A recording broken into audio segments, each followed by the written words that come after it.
Que Deus abençoe a sua vida, a sua casa e a sua família.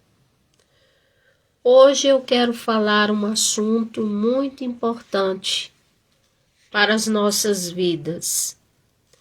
E esse assunto, o título é Sinais de que quando Deus quer que a pessoa cresça. Então, nós crescemos sim. Alguém pode dizer, o que é isso? Eu sou um adulto, eu já cresci, eu tenho tantos anos, já cresci, mas não é nesse ângulo que eu quero falar. Eu quero falar no sentido de crescimento espiritual, emocional, crescimento em ter maturidade, alcançar maturidade, crescer na graça e no conhecimento. São essas coisas que o Senhor quer que aqueles que são seus discípulos venham alcançar. A palavra do Senhor fala, Mateus 11, 28 ao 30, todo mundo conhece esse texto. Segui a paz com todos, vinde a mim todos, que estáis cansados, oprimidos, sobrecarregados, e eu vos aliviarei. Tomai sobre vós o meu jugo, e aprendei de mim que sou manso e humilde de coração, e encontrarei descanso para as vossas almas. Porque o meu jugo é suave e o meu fardo é leve. Quer dizer, aqui a princípio, o texto mostra que o Senhor Jesus, quando ele chamava as pessoas para virem até ele queria que essas pessoas aprendessem com ele. Ele queria que essas pessoas encontrassem descanso para as almas delas. Então é sobre isso que eu vou falar. Só que como o assunto é muito vasto, mas muito vasto, eu vou falar apenas um pouco de como o Senhor Jesus queria que seus discípulos crescessem. E depois, o Senhor permitindo, amanhã, eu farei um vídeo de como o Senhor Deus quer que venhamos a crescer. Porque tem situações na vida que vêm contra nós, que não é assim exclusivamente para o mal, mas é para trazer um aprendizado. Se todo ser humano visse muitos infortúnios na sua vida como aprendizado, esse teria mais maturidade emocional, espiritual e seria uma pessoa mais sensata, uma pessoa mais equilibrada. Mas vamos sobre acerca de nascimento a princípio. Aprouve o Senhor Deus ter resolvido vir em terra, se despojar de sua glória, de seu esplendor, se despojar do seu habitat e assim vir à terra. E quando ele veio à terra, ele resolveu vir no embrião, no ventre de mulher. Então, por isso, vemos expressões filho do homem, vemos expressões Jesus, filho do carpinteiro, vemos expressões vamos dizer, homem, porque ele veio, aprove a ele mesmo, ele quis vir sob forma humana. E a palavra do Senhor diz, Lucas capítulo 2, versículo 52, que o menino Jesus, ele foi crescendo em sabedoria, em estatura e em graça para com Deus e os homens. Isso é muito importante sabermos, porque Às vezes as pessoas se admiram de estatura e estatura não é tudo. Às vezes as pessoas se admiram de uma boa aparência, mas a boa aparência não é tudo. Às vezes as pessoas se admiram porque a outra pessoa, vamos dizer, ela tem carisma, mas carisma sem caráter não é nada. E assim tem outros que se admiram, como diz, porque acha que a pessoa sabe muitas coisas, mas tudo que eu ouço e tudo que eu observo tem as sagradas escrituras para que eu não me perca, mas que eu aprenda e não venha ser confundida, mas que eu venha aprender na graça do Senhor Jesus. Na idade de 30 anos, o Senhor Jesus resolve começar o seu ministério e aí escolhe 12 discípulos para andar com ele. E nessa escolha, quem lê a Bíblia, muitos poderiam pensar assim: meu Deus, por que é que o Senhor Jesus só escolheu homens indoutos? Como disse, instrução. Escolheu Pedro, que era ignorante. Escolheu Tiago e João, que foram apelidados de filho do trovão por causa do temperamento deles, que eles queriam meter fogo em Samaria, porque não queriam receber o Senhor Jesus. Como diz Tomé, que era o mais incrédulo da turma, e para completar, Judas, que era ladrão e traidor, traiçoeiro, não se confiava nele. Quer dizer, aí as pessoas certamente começaram a pensar e a dizer: meu Deus, por que o Senhor Jesus foi escolher esse tipo de gente para andar com ele, hein? Porque simplesmente eu vou lhe dar a resposta. Eu lhe digo que se o Senhor Jesus fosse escolher outros homens, como diz no lugar desses que ele escolheu, a diferença só seria os tipos de pecado, porque todos somos pecadores. E depois o Senhor Jesus, as suas escolhas nós até não compreendemos e achamos esquisita, mas eu quero dizer que ele sabe o que faz. O Criador, ele sabe o que faz. Ele sabe o que faz na sua vida, ele sabe o que faz no que permite, ele sabe o que faz sobre tudo o que está acontecendo, que parece para muitos ser catástrofe, ser injustiça.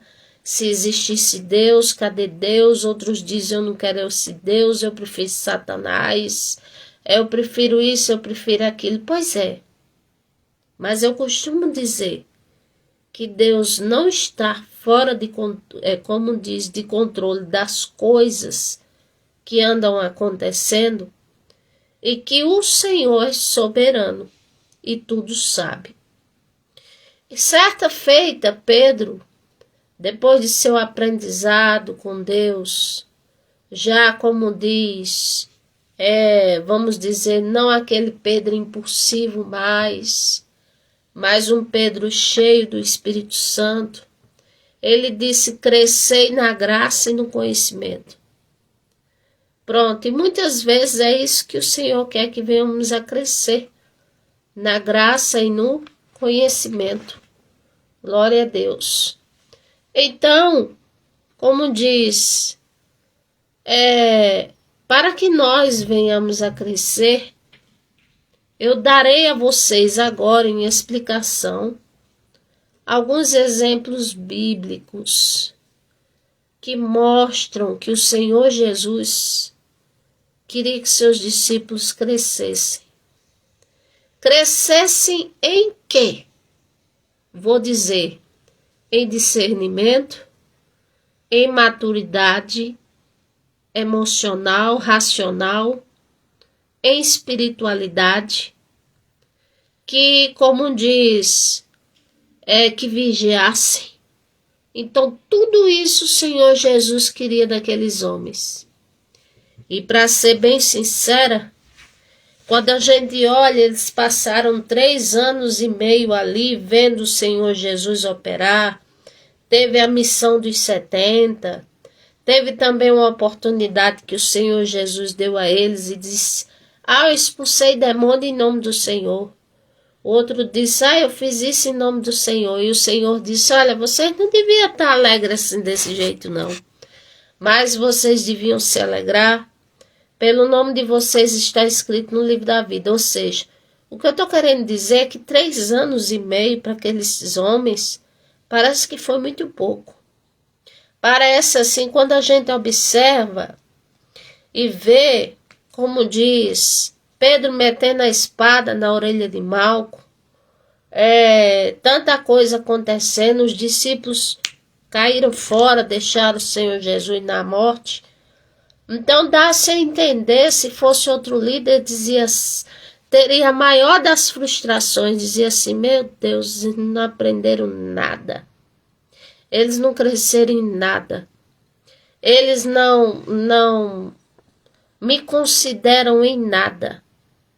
Mas como eu disse que o Senhor Jesus sabe fazer as coisas, então, como diz, eles viram o Senhor Jesus fazer, e o Senhor Jesus disse 2 coisas a eles. Primeiro, o Senhor Jesus disse: vós sereis meus amigos se fizerem o que eu vos mando. E depois o Senhor Jesus, ele disse assim: vocês tudo que eu fiz é para dar exemplo a vocês. Tudo que eu fiz foi para ser exemplo para vocês. Então, com certeza, o que eles viram ficou no juízo deles. Agora, é claro que, como estamos falando de atividades, vamos dizer assim, espirituais, eles precisavam do Espírito Santo. Foi dado a eles o Espírito Santo, o Senhor Jesus, antes de sua partida, assim, antes de morrer, ele disse: recebei o Espírito Santo. Depois, o que é que acontece? Só que o Espírito Santo trabalha como quer, se manifesta como bem quer, age usando quem quer e na hora que quer. E ali eles receberam o Espírito Santo. Aí veio a crucificação do Senhor Jesus. Veio como diz, o lacre no sepulcro que ele ficou. Depois ele ressuscitou. Depois ele apareceu a 500 pessoas, porque isso foi no período de Páscoa. E depois do período de Páscoa tinha mais 50 dias, que seria a festa do Pentecostes. E durante esses 50 dias, o que aconteceu? Como diz, o Senhor Jesus morreu, o Senhor Jesus ressuscitou, o Senhor Jesus apareceu a 500 pessoas, apareceu a Maria, passou 40 dias conversando com seus discípulos, depois teve a sua ascensão aos céus. E esses dias de Pentecostes se passaram, eles receberam o Espírito Santo, mas ficaram quietos. Mas por que ficaram quietos? Porque não era hora deles fazerem alguma coisa. Como diz, eles estavam com medo, ficaram num quarto, e quando o Senhor Jesus ressuscitou, digamos que ele atravessou a parede e disse: a paz seja convosco, que ele tem poder para todas as coisas. E Tomé, que era aquele que não cria, como disse, o Senhor disse: toca nas minhas mãos, Tomé, para você ver que eu ressuscitei. E ali para que ele desse crédito. Então, quer dizer, o que se pode deduzir? É que depois da experiência que aqueles homens tiveram de andar com o Senhor Jesus, eles fizeram por onde preservar a igreja, preservar os novos convertidos, mas, como diz, a descida do poder a vinda do poder do Espírito Santo sobre eles foi na outra festa de Pentecostes, o que significa que aproximadamente esperaram 50 anos depois. 50 anos depois, tem certeza disso? É só ler as Escrituras. E eu quero dizer a vocês que o Senhor nosso Deus, Ele não está muito interessado assim em dar o que a gente quer. E Ele trabalha conosco paulatinamente. A nossa vida é curta, é claro. Quando Ele quer abençoar, Ele abençoa. Quando Ele quer fazer, Ele faz. Claro que nós não esperaríamos esse tipo de tempo, até porque pouquíssimas pessoas chegam a uma idade assim. Mas o que eu quero dizer a vocês é que às vezes a pessoa pode gritar no deserto, pode chorar, pode perguntar por que a situação não muda, por que eu oro e nada acontece, e por que isso e por que aquilo, e eu jejuei e orei tanto, e por que nada acontece. Eu digo a você que é porque tem coisas que é o tempo de Deus. Então o que é que acontece? Glória ao nome do Senhor Jesus. O Senhor, Ele ensinou aos seus discípulos que eles não dessem lugar a Satanás. Vamos aqui ver um versículo. Satanás perseguia muito Pedro, mas aqui vamos ver um versículo, Mateus capítulo 16, versículo 13 ao 23. Mateus 16, do 13 ao 23. E chegando o Senhor Jesus às partes de Cesareia de Filipe, interrogou os seus discípulos, dizendo: Que dizeis os homens que eu sou o Filho do Homem? E eles disseram: uns falam que o Senhor é João Batista, outros falam que o Senhor é Elias, outros falam que o Senhor é Jeremias, outros falam que o Senhor é um dos profetas. E disse-lhe ele: E vós, que pensais que eu sou? E Simão Pedro respondendo disse: Tu és o Cristo, o Filho do Deus vivo. Aleluia. E o Senhor Jesus respondendo disse: Bem-aventurado és tu, Simão Bar-Jonas, porque não foi carne nem sangue, ou seja, não foi a tua sabedoria nem inteligência, tá? Que te revelou essas coisas, mas foi o meu Pai que está nos céus, porque também eu te digo que tu és Pedro, e sobre essa pedra edificarei a minha igreja, e as portas do inferno não prevalecerão contra ela. Então, imediatamente, quando o Senhor Jesus fez uma comparação com o nome de Pedro, dizendo que ele seria o fundador da igreja, e que as portas do inferno não prevaleceriam contra a igreja, e disse mais: Te darei as chaves do reino dos céus, e tudo que ligares na terra será ligado nos céus, e tudo quanto desligares na terra será desligado no céu. Não é a chave que Pedro está lá na porta do céu, com as chaves lá para ver quem entra e quem sai, não, tá, minha gente? Aqui era ele em terra, o Senhor falou.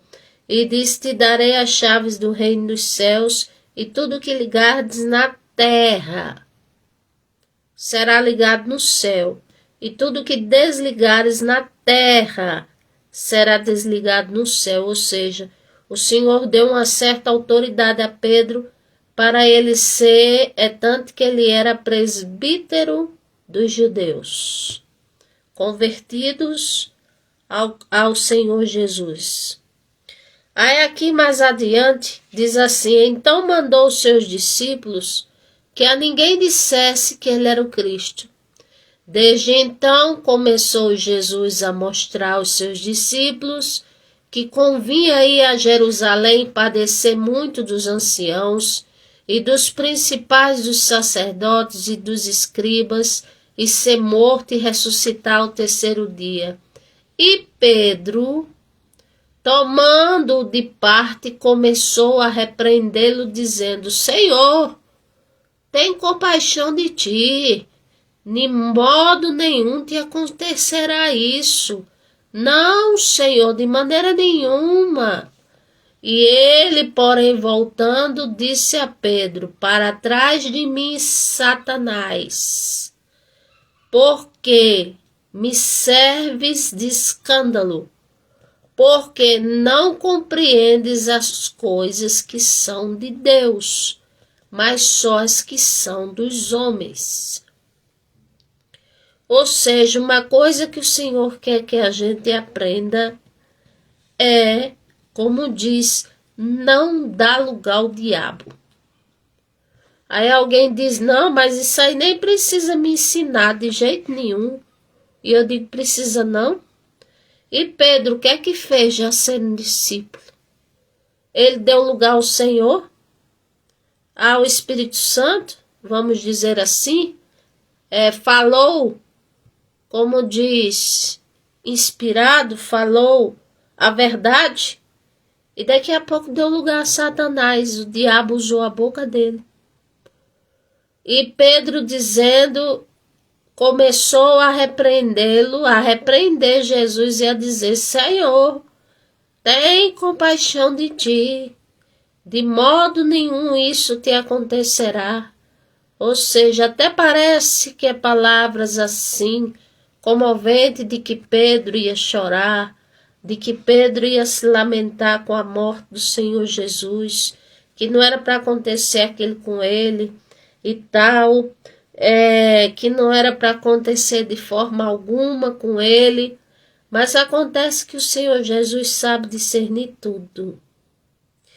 Isso foi Satanás querendo impedir de que o plano de redenção não existisse.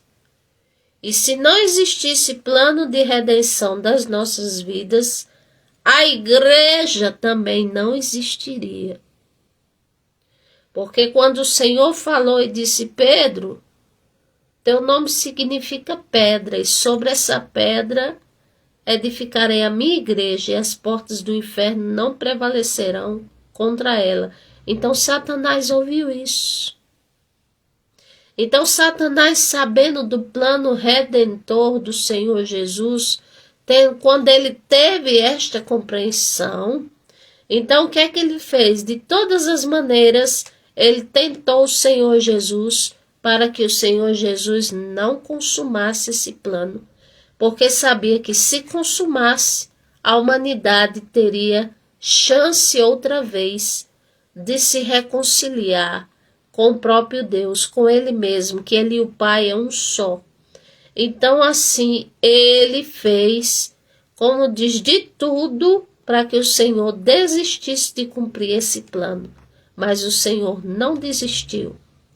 Então por isso que eu digo que uma pessoa, ela deve crescer além da estatura, além da idade, além, vamos dizer, dos cabelos brancos, mas ela deve crescer espiritualmente, ter discernimento emocional, racional, como diz, espiritual, e que vigie. Então aqui quem olhasse a dizer: mas Pedro ama muito Jesus, porque Pedro não está querendo de jeito nenhum que o mestre vá a Jerusalém, ele não quer. Mas não era Pedro que não queria, era o diabo que não queria. Porque na verdade, mesmo o Senhor Jesus falando desse plano dele, várias vezes aos discípulos, como diz, não pense que os discípulos entendiam, não. Os discípulos parecia que a mente era aérea, era em outro lugar, assim, em outra dimensão. Só vieram entender depois. Aí aqui vemos, não dá lugar ao inimigo. E como nós fazemos isso? Fechando as brechas, prestando atenção no que vemos, no que pegamos, aonde vai nossos pés, o que falamos com a língua, porque a Bíblia diz que a candeia do corpo é os olhos. E se os olhos forem bons, todo o corpo terá luz. Mas se os olhos forem maus, estará em trevas. E outra, vigiar com as mãos porque com as mãos trabalhamos, mas também tem gente que usa as mãos para coisas ilícitas, para roubar, para fazer uma coisa e outra.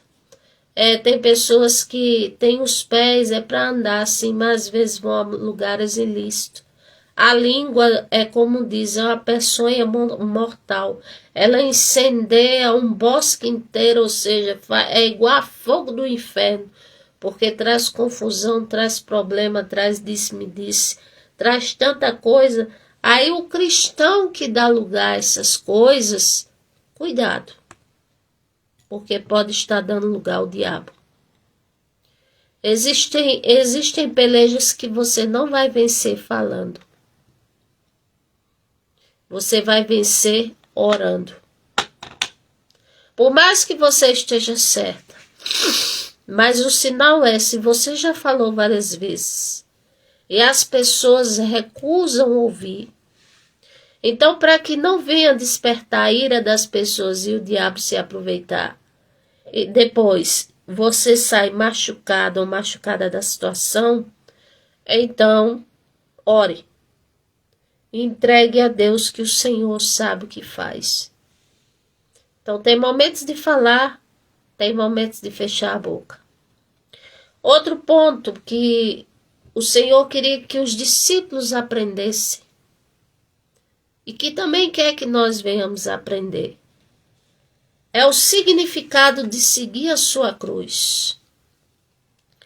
Ele disse aqui em sua palavra mais adiante, versículo 24, então disse Jesus aos seus discípulos, se alguém quiser vir após mim, renuncie-se a si mesmo, tome sobre si a sua cruz e siga-me. Porque aquele que quiser salvar a vida, perdê-la-á. E quem quiser perder a sua vida por amor de mim, achá-la-á. Porque o que aproveita um homem ganhar o mundo inteiro se perder a sua alma? Ou que dará ao homem em recompensa a sua alma? Então eu quero dizer a vocês que o mais importante nessa vida, você pode olhar um carro, você pode olhar uma casa, você pode olhar assim uma faculdade, você pode olhar assim uma coisa e outra e dizer, oh meu Deus, como eu queria isso para mim tem tanto valor.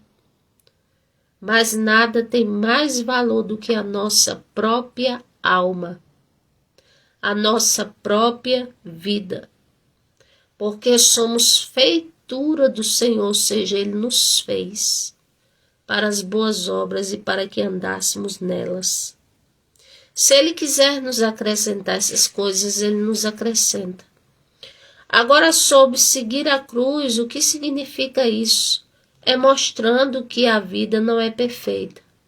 É mostrando que a vida do ser humano existe uma torção.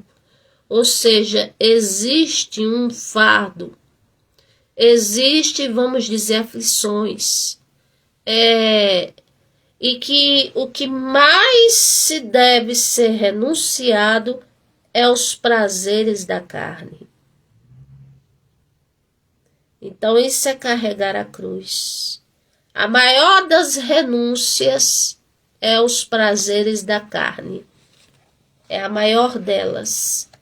Porque o Senhor está dizendo aqui, quem é aquele que quiser salvar a sua vida, vai acabar perdendo. E aquele que perder a sua vida vai achar, e de que aproveita o homem ganhar o mundo inteiro e perder a sua alma. Então eu já vi pessoas dizerem assim, eu não quero esse evangelho, eu não quero esse Jesus, eu tenho uma vida que eu tenho tudo o que quero. E ainda mais diz assim, como diz, a criatura me deu. Aí diz assim, eu tenho isso, eu tenho aquilo outro. Eu tenho uma casa, eu tenho um bom carro. Eu tenho quantas mulheres eu quiser. Eu tenho ouro. Eu tenho muito dinheiro.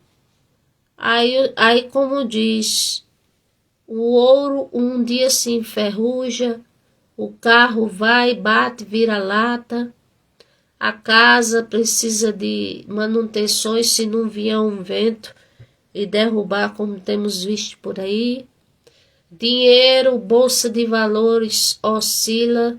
Se botar muito dinheiro lá, pode ser que as taxas sejam altíssimas e seja retirado.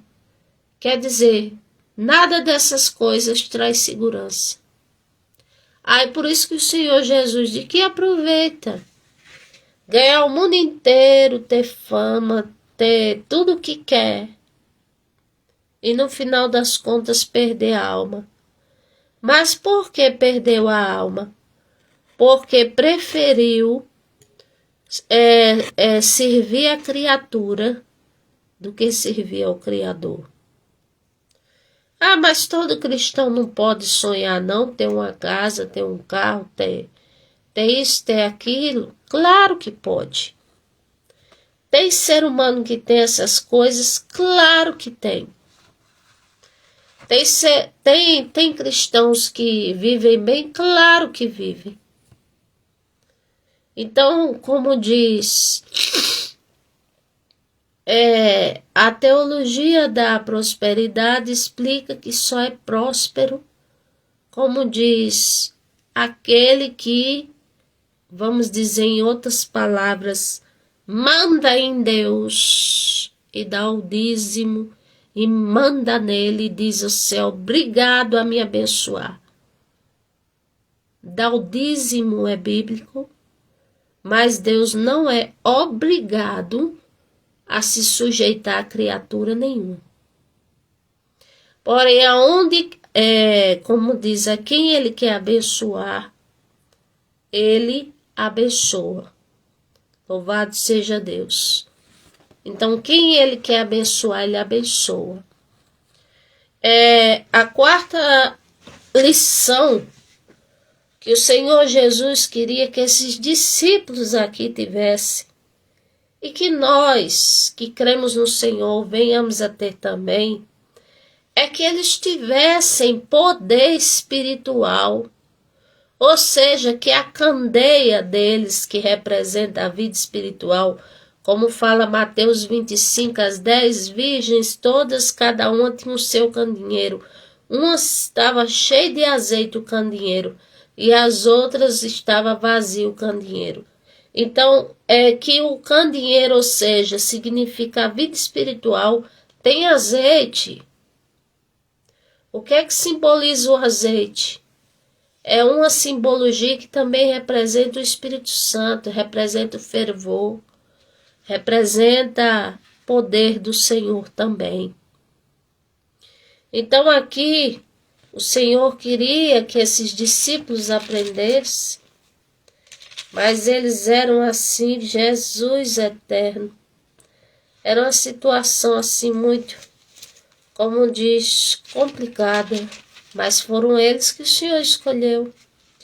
Aqui em Mateus capítulo 17, a partir do versículo 14 fala assim: E quando chegaram à multidão, encontrou-se-lhe um homem pondo-lhe de joelhos diante dele, dizendo: Senhor, tem misericórdia de mim, do meu filho que é lunático e sofre muito, porque muitas vezes o demônio lança no fogo, na água, e eu trouxe os teus discípulos e não puderam curá-lo. Não puderam curá-lo. Se o Senhor Jesus já tinha ensinado que era no nome deles, no nome dele, que o Senhor Jesus já tinha ensinado, que era no nome do Senhor Jesus que fazia isso, já tinha ensinado sobre oração, já tinha ensinado sobre jejum, já tinha ensinado tanta coisa, mas eles não puderam expulsar o demônio do menino. Aí aqui diz que o Senhor Jesus disse, versículo 17, ó geração incrédula e perversa, até quando eu estarei convosco, até quando vocês me fazem sofrer? Trazei aqui o menino. Ou seja, por que o Senhor Jesus fala assim? Porque ninguém ali foi capaz de ajudar o menino. Ninguém ali. Ninguém. Ninguém ali, nem um discípulo no nome dele, nem um outro que aparecesse no nome do Senhor Jesus. Ninguém foi capaz. E aqui diz que o Senhor, versículo 18, repreendeu o Senhor Jesus o demônio que saiu dele. E desde aquela hora o menino sarou. Então os discípulos, aproximando-se de Jesus, em particular, claro, né? Porque eles não queriam passar mais vergonha. Disseram, por que não podemos nós expulsá-lo? E o Senhor Jesus disse, por causa da vossa pequena fé. Porque em verdade vos digo, se tiverdes fé com um grão de mostarda, direis a esse monte, passa daqui para acolá, e há de passar, e nada vos será impossível. E tem outra coisa, mas esta casta de demônio não se expulsa, senão por oração e jejum. Então, o que significa? Que nenhum ali estava em oração e jejum. Que nenhum ali estava, como diz, se preparando. Porque eles tinham o Senhor Jesus resolvia tudo. Mas acontece que o Senhor Jesus não veio para resolver tudo e os humanos ficar olhando. Ele veio para ensinar os humanos que todo aquele que crê nele faria sinais e maravilhas no nome dele. Expulsar demônios, falar novas línguas. E até então, se fosse vitimizado de beber algo mortífero sem saber, agora não é sabendo e tentando a Deus não, porque morre mesmo. Mas sem saber, o Senhor daria livramento. Então essa foi a promessa que o Senhor deixou para todos os humanos que o seguissem. E aqui eu quero dizer que expulsar demônios, lutas espirituais, requerem a graça de Deus. E se eu não tiver essas coisas na minha vida, se eu não tiver em jejum, se eu não tiver em oração, se eu não tiver lendo a Bíblia, se eu não tiver pedindo a Deus discernimento, se eu não tiver pedindo a Deus a graça do Senhor, se eu não tiver na humildade diante de Deus, se eu não tiver nada dessas coisas, é a mesma coisa de eu ir para um campo minado de guerra desarmado. Os discípulos estavam ali no campo de guerra e estavam desarmados. Essa é a realidade. Na vida nós precisamos nos munir. Nos munir de quê? Da graça de Deus. Nos munir de quê? De maturidade. Nos munir de quê? De sermos firmes, sermos fortes, sermos gentis, sermos humildes, mas também saber usar a armadura de Deus, como ele disse em Efésios 6:10.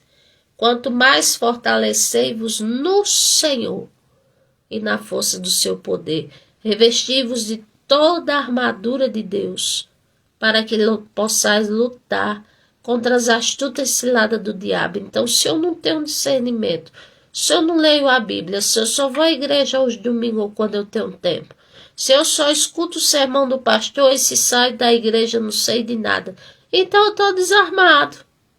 Eu estou desarmada. E é um perigo para a vida espiritual. É um perigo. Outra coisa, o Senhor Jesus queria que eles também aprendessem a lição de uns ajudar os outros. Aí vemos aqui Mateus 25. Mateus 25, a partir do versículo 38, vamos ler aqui.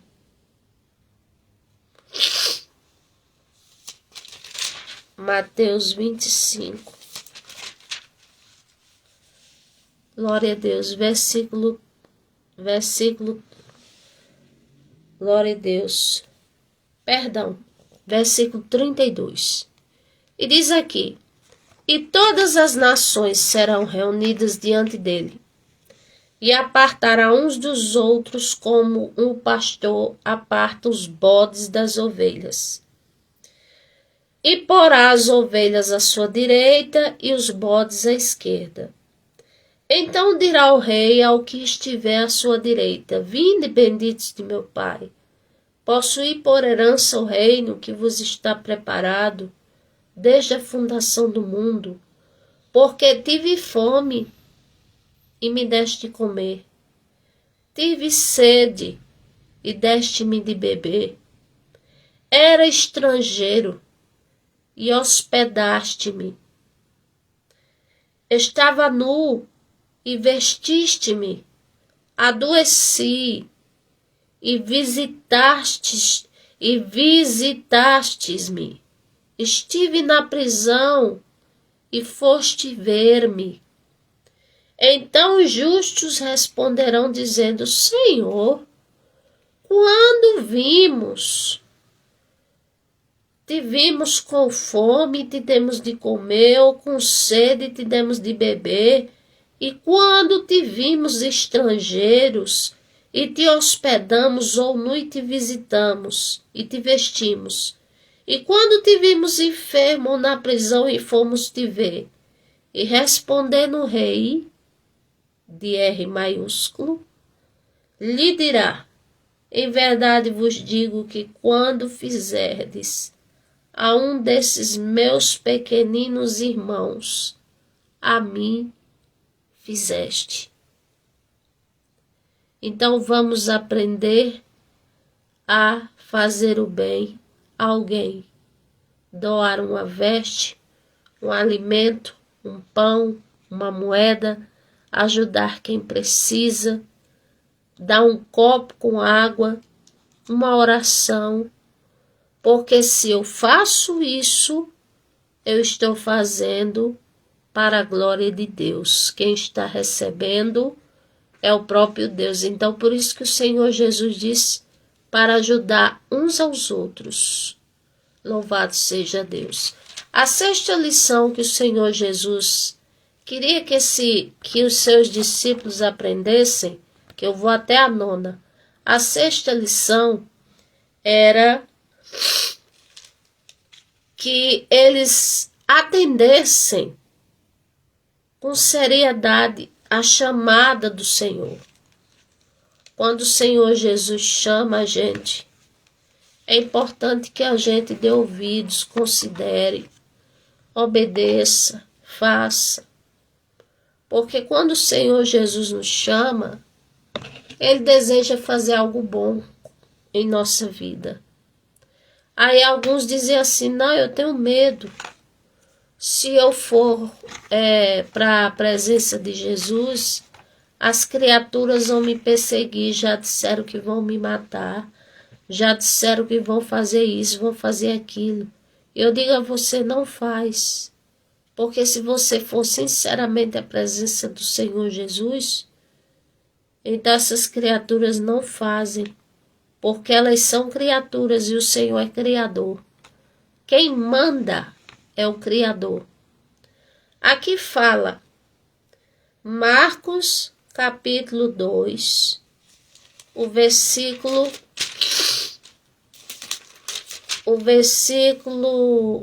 13:14, que de repente saiu do mar toda a multidão que ia ter com ele, e ele os ensinava. E passando viu Levi Mateus, que tinha 2 nomes, Levi e Mateus, filho de Alfeu, sentado na alfândega, e disse: segue-me. E levantando-se, o seguiu.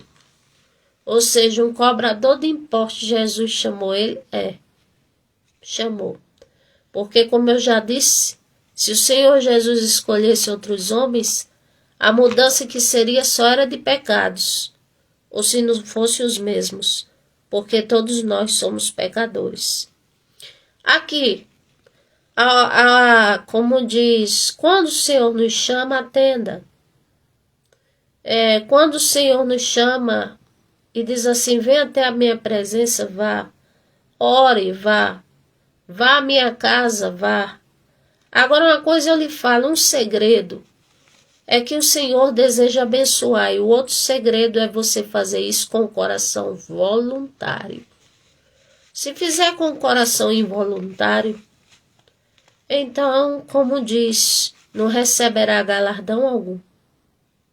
Porque o Senhor não gosta de nada feito de má vontade para Ele. Se um ser humano não gosta que outra pessoa faça algo de má vontade, imagine o próprio Deus. Aqui outra lição. Como diz, louvado seja Deus, o Senhor queria que os discípulos aprendessem a fé e terem confiança no Senhor. O apóstolo Paulo fala de 3 pilares: a fé, a esperança e o amor. E o maior deles é o amor. E o Senhor Jesus confirmou isso. Paulo confirmou isso. Agora aqui eu quero falar de fé e confiança, porque foi uma situação um tanto desesperadora. E na situação desesperadora, nós, quem não tem estrutura emocional, psicológica, é capaz de surtar, é capaz de, como diz, sofrer, de chorar muito, de entrar em depressão, numa situação desesperadora. Mas quem confia no Senhor, ora ao Senhor e deixa os resultados com Deus. Eu vou mostrar a vocês aqui a situação desesperadora. Marcos capítulo 4, a partir do versículo 37, diz assim: e levantou-se um grande temporal de vento, e subiam as ondas por cima do barco, de maneira que já enchia a água, ou seja, os discípulos e o Senhor Jesus no barco. Mas veio um grande temporal e ali a água já estava entrando no barco. Ou seja, com 12 homens dentro, 13 com o Senhor Jesus e água dentro, a tendência era afundar mesmo, porque não era um navio, era um barco. E aqui diz que o Senhor Jesus estava na popa do barco dormindo sobre uma almofada. E despertaram dizendo: mestre, não te importa que pereçamos? Ou seja, eles estavam o que aqui? Desesperados. Porque tem gente que quando não tem fé tem desespero. Eu quero dizer que o desespero pode chamar a atenção do Senhor Jesus, sim. Agora não é bem a forma certa. Porque a forma certa é a fé. Mas nessa hora foi o desespero. E aqui a Bíblia diz que ele, despertando, repreendeu o vento e disse ao mar: cala-te, aquieta-te. E o vento se aquietou e houve grande bonança. E disse: por que são tão tímidos? Ainda não tendes fé? Como quem diz assim: depois de tudo que eu fiz, tudo que ensinei, falei para vocês orar, falei para vocês jejuar, disse que no meu nome vocês operariam grandes coisas, e vocês ainda não aprenderam a lição? Era isso que o Senhor Jesus estava dizendo a eles. E sentiam um grande temor. e diziam uns aos outros: mas quem é esse que até o vento e o mar lhe obedece? Aí eu digo assim: Jesus, que pergunta! Eles sabiam que andavam, como diz, com o Filho de Deus, o próprio Deus. E ainda dizendo: quem é esse que o vento e o mar obedece? Mas a mente era muito embotada mesmo. É por isso que eu estou dizendo que tem líder que ensina e parece que a pessoa não aprendeu nada. Parece uma frustração muito grande, mas acontece o seguinte, que o melhor da escola não é, vamos dizer, a teoria, é a prática. Aí na prática, quando a pessoa trava suas próprias batalhas, aí vamos ver o que é que ela aprendeu com o Senhor Jesus. É bem assim. Então aqui o Senhor Jesus, ele repreende eles e diz: a fé de vocês está onde?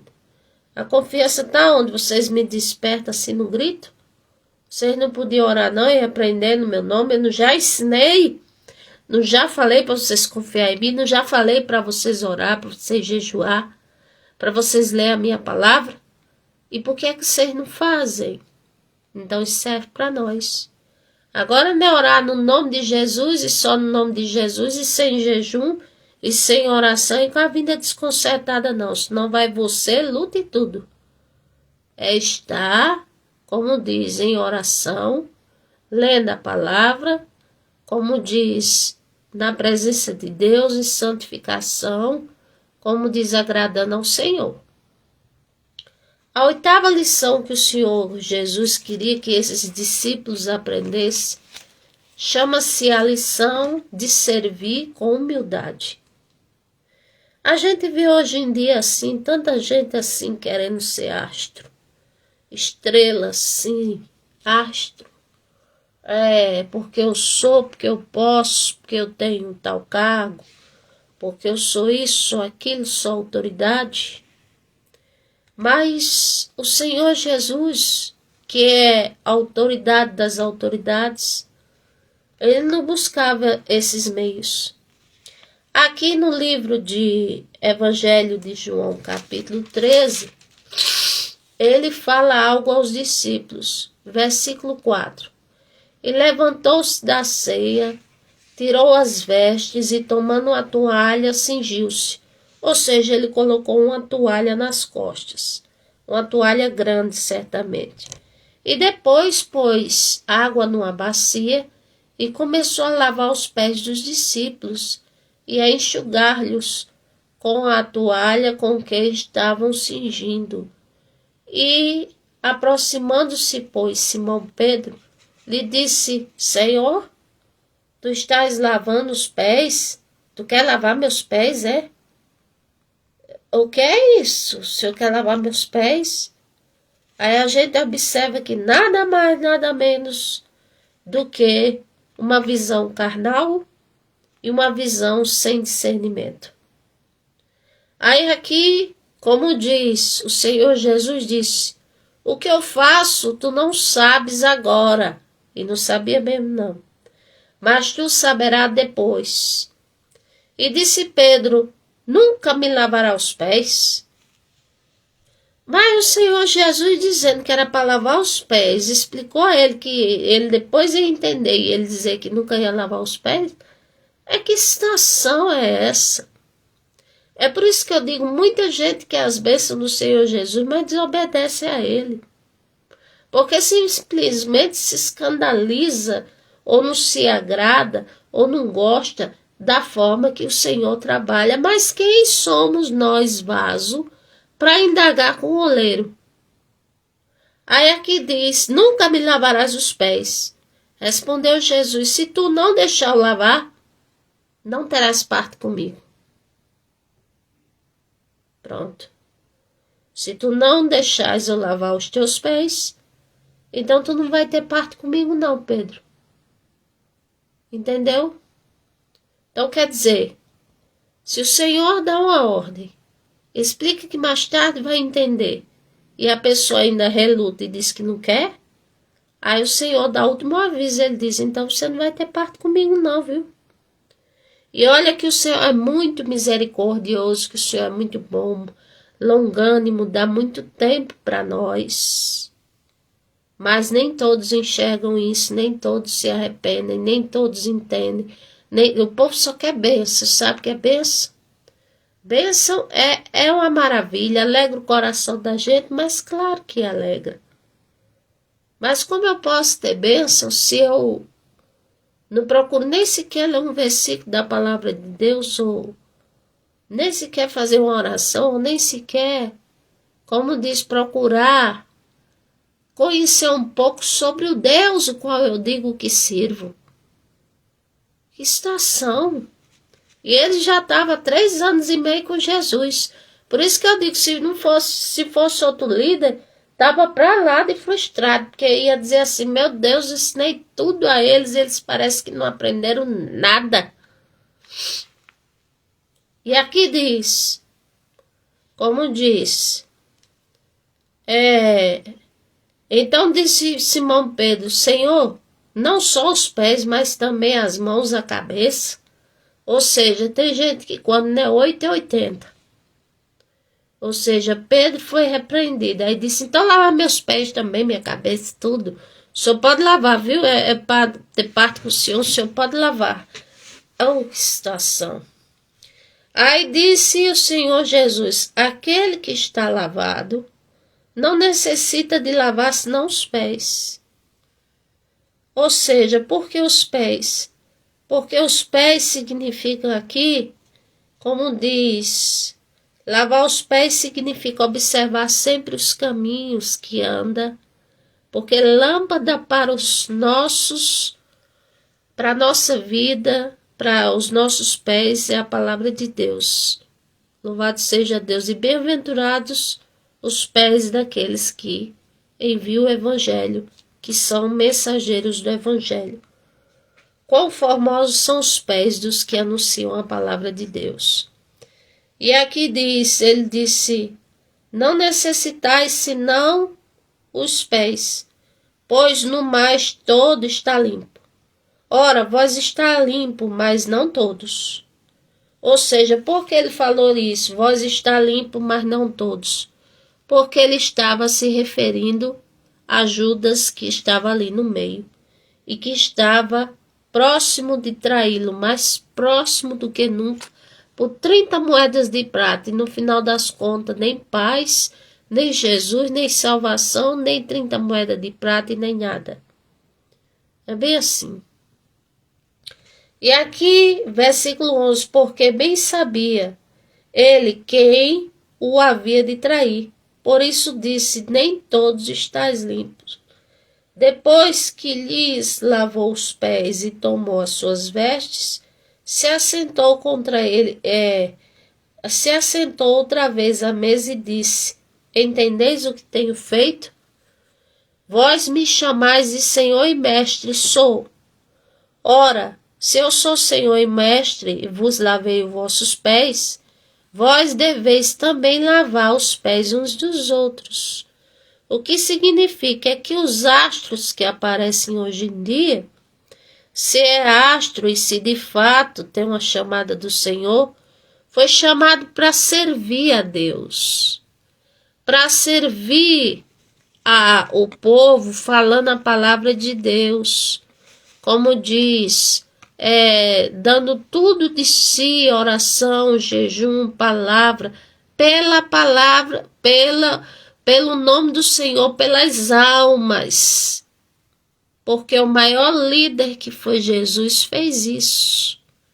Ele fez tudo, como diz, para ensinar, para dar exemplo, e disse mais, eu dei exemplo do que fiz, para que façais vós também. Então, só abrindo um pequeno parêntese. Um líder, ele não é um chefe que grita e dá ordem. Um líder, ele não é assim aquela pessoa autocrata. E um líder também, que gosta muito de ser servido, Ele tem que ter cuidado porque pode ser um mercenário. Um líder, ele tem que servir. Um líder, ele tem que servir, orar pelas pessoas, buscar a humildade do Senhor, pedir a ajuda do Espírito Santo, ensinar com amor, evangelizar, discipular, batizar, cuidar daquela alma, ir atrás de outras, fazer a obra do Senhor. É isso que um líder faz. Ele serve, mas não quer dizer que ele é o serviçal e que as pessoas, como diz, a ponto de se tornar amigo das pessoas e as pessoas o desrespeitarem, não. Ele tem que ter a sua autoridade que Deus lhe deu de líder. Agora, aprendendo a servir, aprendendo a ser bom, aprendendo a ser humilde, mas nunca perdendo a autoridade. Uma coisa é ovelha, outra coisa é um pastor. Uma coisa é um filho, outra coisa é pai e mãe. Uma coisa é um aluno, outra coisa é um professor. Uma coisa é um dono de uma empresa e outra coisa são aqueles que trabalham naquela empresa. Então deve ser justo, fazer o bem a todos, mas não deve ser bobo, a ponto de que as pessoas percam o respeito das pessoas. É isso que eu quero dizer, deve ser firme e, se possível, em algumas situações, que vier armado igual um dardo. Não para matar ninguém, mas para vencer os obstáculos. Porque um líder fica e resolve. Ele não foge. Ele não cai fora.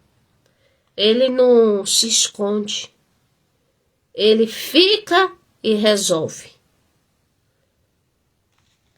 Aqui vamos para o último ponto.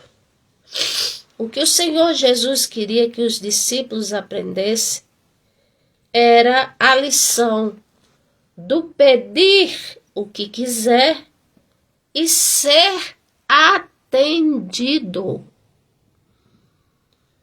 Aí alguém pode dizer, se a senhora falar só não pedisse o que quiser, eu peço à vontade. A minha lista parece de supermercado, sabe? É uma lista que se eu fosse comprar é de 10 mil reais. Era mais do que isso. Não. É de pedir e ser atendido. O Senhor Jesus falou aqui para eles, Evangelho de João, o capítulo 15, o versículo 7. Ele disse, antes de tudo, ele disse assim, cadê? João 15, 7. João 15, 5. Eu sou a videira, vós as varas. Quem está em mim e eu nele, esse dará muito fruto, porque sem mim nada podeis fazer. Se alguém não estiver em mim, será lançado fora, como a vara, e se secará. E os que colhem lançam no fogo e ardem.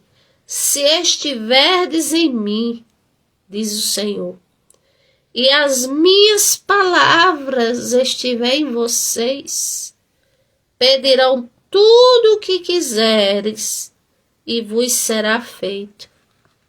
Pronto. Está aqui bem claro. Mas acontece que o ramo deve estar onde? Enxertado na videira. Ou seja, eu preciso estar verdadeiramente em Cristo. E eu devo me perguntar, será se Cristo está em mim? E como é que eu vou saber isso? Simples. Pelo meu estilo de vida. Como é que eu sou? Até que ponto se há devoção a Ele? Se eu estou agindo corretamente? Se eu estou buscando ao Senhor? Se eu estou, como diz, abdicando dos desejos da carne? Se eu estou na santificação? Ou se minha vida é igual, como Elias disse, em cima do muro? Uma hora quero Jesus, outra hora quero pular para o outro lado. E tem gente que não só quer pular, já pulou, vai para os dois lados, é assim. Aí por isso que o povo diz, eu peço, peço, peço, peço, peço, peço, e Deus não me dá. Aí o Senhor diz, você está em mim, eu estou em você, chegou o tempo, o que você pede me agrada, ofere minha palavra. O Senhor diz assim, você pede, mas você pede por seu deleite, por seu prazer, porque você quer prejudicar os outros, e por isso eu não dou. Então, é várias coisas. Também o Senhor diz, é o meu tempo, e no meu tempo é que vai se cumprir. E enquanto nesse tempo que você está na inércia, trabalhe para mim, faça alguma coisa de útil, porque é isso que eu quero que você faça. Invista tempo comigo, agrada-te do Senhor, ou seja, faça dele o seu tudo, e ele satisfará o desejo do seu coração. Aí aqui o Senhor mais fala, glória a Deus, diz mais, versículo 11, digo isto a vocês, para que a minha alegria permaneça em vós, e a vossa alegria seja completa. Ou seja, eu só tenho alegria verdadeiramente no Senhor Jesus se eu sirvo a Ele. Ah, não, eu nem sirvo e sou tão feliz. Não, você não é feliz, você é alegre com algumas conquistas que você tem. Mas felicidade na alma você não tem não. Porque a criatura não te pode proporcionar isso. Aqui diz, versículo 12, o meu mandamento é este, que vos amei uns aos outros, assim como eu vos amei. Então, se eu faço tudo, mas eu não amo o próximo, ou estou com uma pendência de falta de perdão, ou não falo com uma pessoa, isso é perigoso, porque pode comprometer tudo e a minha salvação. A Bíblia diz, seguir a paz com todos e a santificação, sem a qual ninguém verá o Senhor. Versículo 17, o Senhor diz, isto vos mando, que ameis uns aos outros. Ele está mandando. Agora, amar a Deus sobre todas as coisas e ao próximo como a si mesmo. Não é amar a Deus, amar o próximo, fazer a dependência emocional do próximo, como alguns fazem, morre, se acaba e se descabela e dá a vida pelo próximo assim, porque ama demais e a outra pessoa está nem aí, você não é Jesus para fazer esse papel aí não. O Senhor disse amar a Ele sobre todas as coisas e amar o próximo como a si mesmo. Amai uns aos outros.